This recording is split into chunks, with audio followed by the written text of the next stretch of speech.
దిల్ రాజు మన టీఎఫ్ఐ మీద పడి దండయాత్ర చేస్తున్నా చెప్పేసి అనుకోవాలి. అరే రాక రవితేజకు ఒక ఇండస్ట్రీ హిట్ వచ్చింది. అప్పుడెప్పుడో మేము బల్గం సినిమాలో ఏమంటారు బ్లాక్లో టికెట్లు కొన్నాము. మళ్ళీ ఇప్పుడు అదే రేంజ్లో మళ్ళీ టికెట్లు కొనుక్కొని మేము పోతున్నామని ఎట్లా అంటే మనోడు సినిమా థియేటర్లో సినిమాస్ ఆపేసేసి ఎక్కడో వచ్చిన యశ్ సినిమా వేసేసి దాంట్లో కూడా 500-600 సినిమా టికెట్ రేంజ్ పెడితే నీకు అంత దమ్ముంటే ఒక ప్రభాస్ది పెట్టు, ఒక అల్లు అర్జున్ది పెట్టు, ఒక ఎన్టీఆర్ది పెట్టు, ఓ రామ్ చరణ్ది పెట్టు, ఒక చిరంజీవిది పెట్టు, మనోళ్ళది పెట్టు. నువ్వు ఎక్కడి నుంచో కన్నడ ఇండస్ట్రీ నుంచి వచ్చిన వాళ్ళు అదే ఇక్కడ మన తెలుగు సినిమా ఎవరితో బాగుంటుంటే కన్నడ వాళ్ళ హీరో సినిమాలు ఆపేసుకొని ఎవరైనా పెడతారా? కొంచెమన్నా బుద్ధి ఉందా నీకు? బుద్ధి లేకుండా నువ్వు ఏమంటారు నువ్వు అనుకుంటున్నావు సినిమాలని 1000 కోట్లకి 500 కోట్లకి నీ బ్యాంక్ బ్యాలెన్స్ ఖాళీ అయిపోయిందని చెప్పేసి మా బ్యాంక్ బ్యాలెన్స్ ఎందుకు లూట్ చేద్దామని చూస్తున్నావు నువ్వు? అసలుకి ఏమని ఉంటే మాట్లాడుకో, 200-300 అని చెప్పు. అంతేగాని మన తెలుగునే దొక్కినట్టు ఆఖరికి కన్నడ వాళ్ళు పెడుతారు కింద కామెంట్స్, అరే మీ ఇరుముడు ఆపేసుకొని మా ఓన్ సినిమా వేసుకున్నారంటే మీదంతా ఎర్రి సినిమా అని చెప్పేసేసి. కనీసం ఆడ దేవుడి సినిమా, అది ఒక డివోషనల్ సినిమా, కనీసం ఏమంటారు ఆపేయడానికన్నా కొంచెం సిగ్గానే ఉండాలి కదా.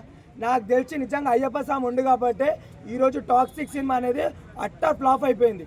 అర్థమవుతుందా? స్వామి ఉంది కాబట్టి ఈరోజు మళ్ళీ రవితేజ అన్న సినిమాలు మళ్ళీ కలెక్షన్లో బుకింగ్ మళ్ళీ అట్లనే నడుస్తున్నాయి. దిల్ రాజు గారు మీరు టీఎఫ్ఐకి ఏం చేయకపోయినా సరే మాకేం పర్లేదు, కాకపోతే ఉన్న టీఎఫ్ఐని మొత్తం తొక్కేయకండి. అర్థమవుతుందా?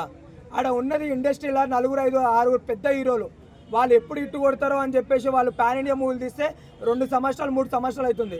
ఇట్లా రవితేజ అన్న సినిమా ఒకటి హిట్ అయ్యింది అంటే చిన్న సినిమాలు కూడా హిట్ అవుతుంటే వాళ్ళ సినిమాలు తీసుకొని మీరు 1000 కోట్లు పెట్టుకున్నందుకు మీకు 2000 కోట్లు కావాలంటే మీరు డబ్బుల గురించే చూస్తారు. కాకపోతే ఇక్కడ మా ప్రేక్షకులు అనేది సినిమా పైన ఒక అభిమానం ఉంటుంది, హీరోల పైన ఒక అభిమానం ఉంటుంది. అభిమానం తొక్కేకండి. అర్థమవుతుందా? కొన్ని రోజులు అయిన తర్వాత టీఎఫ్ఐలో ఎవరు సినిమాలు కూడా చూడడు మీరు ఇలా వేసుకుంటూ పోతుంటే. అయ్యప్ప స్వామి పాపం మీకు దాకిందని చెప్పేసి పర్సనల్గా నాకే కాదు, ఉన్న తెలుగు రాష్ట్రాల్లో ఉన్న కొన్ని కోట్లాది మందికి తెలుసు కాబట్టే ఈరోజు మిమ్మల్ని ఎవరి దగ్గర నువ్వే పోయి ఒక బుక్కే వేస్తావు, ఒక సాల్వా కప్పుతావు, మంచిగా ఇండస్ట్రీ ఇట్టు కొట్టిందని చెప్పేసి నువ్వే అంటావు. మళ్ళీ ఇప్పుడు చూసుకుంటుంటే మళ్ళీ మొత్తానికి నువ్వే ఏమంటారు మళ్ళీ రివర్స్ వచ్చేసేసి ఆయన సినిమా థియేటర్లో ఆయన సినిమా తీసేస్తున్నావు. ఇది దేనికి పడతాండి నాకు అర్థం అవ్వట్లేదు. అసలు మీరే పెద్ద దిక్కు అని చెప్పేసి టీఎఫ్ఐ బతుకుతుంది, మీరు ప్రొడ్యూసర్లా ఉండి.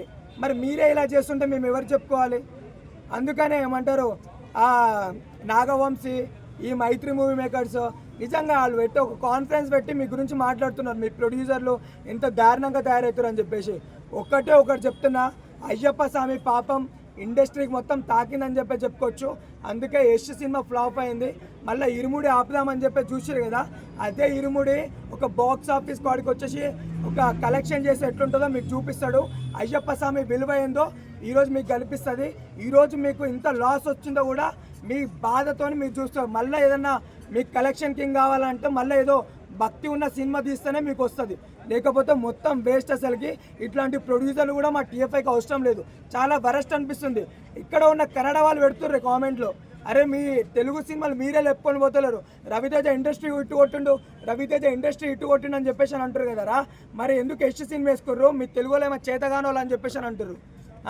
ఇది కరెక్టేనా? అసలుకి ఏమి వీళ్ళని చూస్తుంటే నిజంగా నవ్వాలో ఏడవాలో కూడా తెలుస్తలేదన్న.